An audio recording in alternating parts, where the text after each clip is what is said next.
Hello guys, welcome back to my new blog. और आज हम अपने डेली रूटीन को ही शेयर करेंगे आपसे। और आज मैंने घर पे बनाई है इडली सांभर, और पूरा दिन हो गया मेरे को आज इसी में, क्योंकि बहुत टाइम लगता है इन छोटी छोटी चीजों में वैसे तो।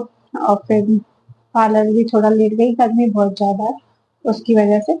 तो मैंने थोड़ी सी सिलाई का भी काम किया, और जो बची कुची नेट वगैरह होती है उससे मैंने बहुत अच्छी सी चीज बनाई है।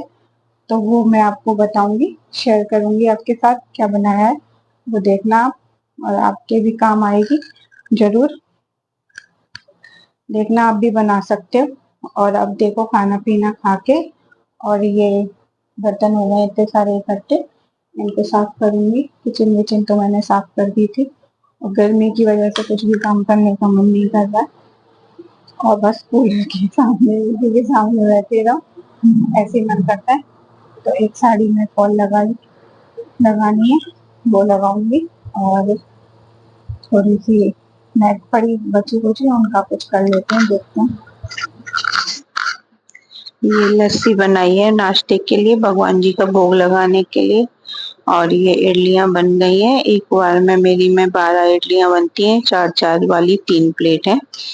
और इनको भी मैंने बुला लिया था किचन में कि भोग लगा दे, थाली लगा ले भगवान जी की। मैं जब तक और इडलियां चढ़ा देती हूँ। और ये साथ के साथ मैं मलाई से घी भी निकाल रही थी। दोनों काम एक साथ कर रही थी, और इडलियां भी बनाने रख रही थी। सांभर चटनी वगैरह मैंने पहले ही बना ली है, इसलिए मैंने कहा सब चीज की तैयारी है तो आप भोग लगा दीजिए। तो भोग लगाने के लिए आ गए थे। थाली लगा रहे हैं वो। चटनी बनाई है नारियल वाली, और सांभर बनाया है। सांभर को बिल्कुल इतना पीस देती हूँ कि आराम से उसमें पता ही नहीं चलती कितनी सब्जियां डलती हैं, और आराम से बच्चे खा लेते हैं। और सबको पसंद भी आती है।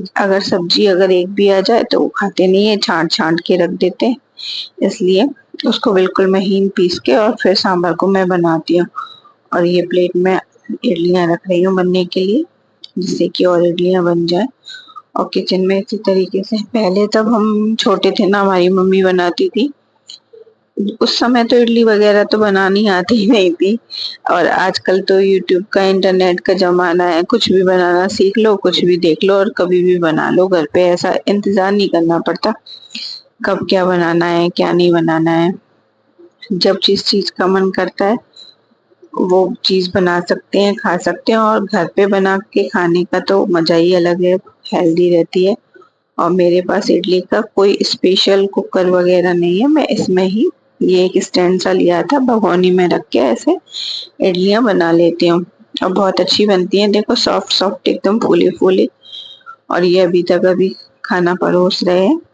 और ये थाली लगा दी, भगवान जी का भोग लगाएंगे सबसे पहले।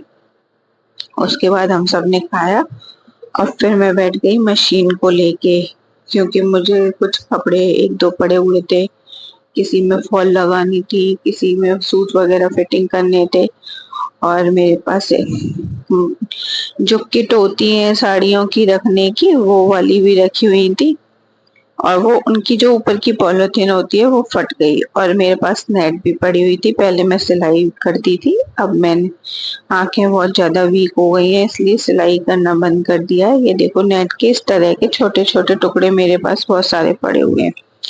तो दिमाग में एक आइडिया आया, मुझे ये किट मिली, इसके ऊपर की जो पॉलिथीन होती है वो बिल्कुल खराब हो गई थी, तो कोई काम की नहीं थी वो। अब इसकी चैन वगैरह सब कुछ ठीक है, तो मैंने सोचा क्यों ना इसका कुछ बना लिया जाए, वापस से ये यूज किया जाए। तो मैंने नेट को इसके साइज में बिल्कुल काट लिया है, और ऐसे ऊपर की साइड से जोड़ के, और फिर इसको, इस पे जो हल्की सी सिलाई लग रही थी वो उधेड़ के दोबारा से मैं उसको वापस से वैसे ही शेप में दोबारा सिलाई कर रही हूँ। तो वो देखो ऐसे मैंने वापस से सिल लिया है। ये एक बन के बहुत अच्छी किट तैयार हो जाएगी। और नेट है इसमें, अपन जो साड़ी वगैरह रखेंगे वो भी दिखेगी, तो ऐसे ढूंढने करने में भी कोई प्रॉब्लम नहीं आएगी, और अपनी साड़ी एक तरफ सेफ रखी रहेगी। साड़ी, सूट वगैरह जो भी आप रखना चाहें। अब मेरी ये नेट मैंने पहले कट नहीं करी थी, तो जितनी भी एक्स्ट्रा है अब मैंने उसको काट लिया है।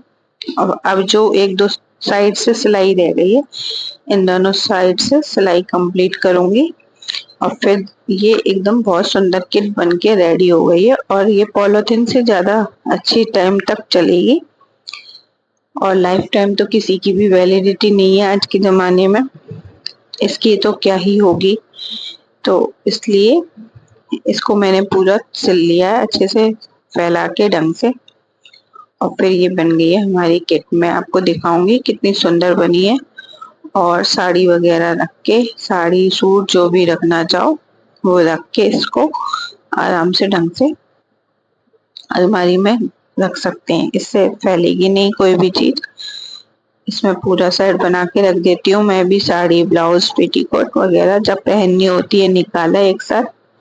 और ये देखो तीनों चारों साइड से सिल गई है और कितनी प्यारी लग रही है। अब इसमें कलर वगैरह भी आराम से दिखेगा क्या रखा है क्या नहीं रखा है, और ठीक से बढ़िया। अब ये मेरी जो साड़ी है इसको मैं इसमें रख के आपको दिखाती हूँ। ये देखो है ना परफेक्ट। और साथ ही साथ मैंने टीवी पे ब्लॉग चला रखे थे, मुझे अरमान मलिक के ब्लॉग बहुत पसंद है, मैं उनको देखती हूँ। और देखो ये मैंने टीवी में भी वही चला रखे और मेरी किट एकदम से मस्त बन गई है। तो ये मैं दोपहर के टाइम पे खाना वाना खा के आराम से काम कर रही थी और ये अरमान भाई का आज ब्लॉग आ रहा था, कल उनकी कोई गाड़ी को तोड़ गया था तो उसी बारे में वो बातें कर रहे थे। मुझे बहुत पसंद है उनके ब्लॉग। और फिर मैंने एक दो सूट वगैरह की भी फिटिंग करी और फिर ऐसे ही करके मेरा पूरा दिन निकल जाता है। फिर धूप बहुत तेज पड़ रही थी तो दोपहर में मैं जल्दी नहीं जा पाई थी अपने पार्लर। अब मैं शाम को 4 बजे जाऊंगी पार्लर पे और फिर मिलेंगे इसी तरीके से। हाँ, मेरे चैनल को लाइक और सब्सक्राइब करना। Tata bye bye, Radhe Radhe, फिर मिलते हैं जल्दी। ओके।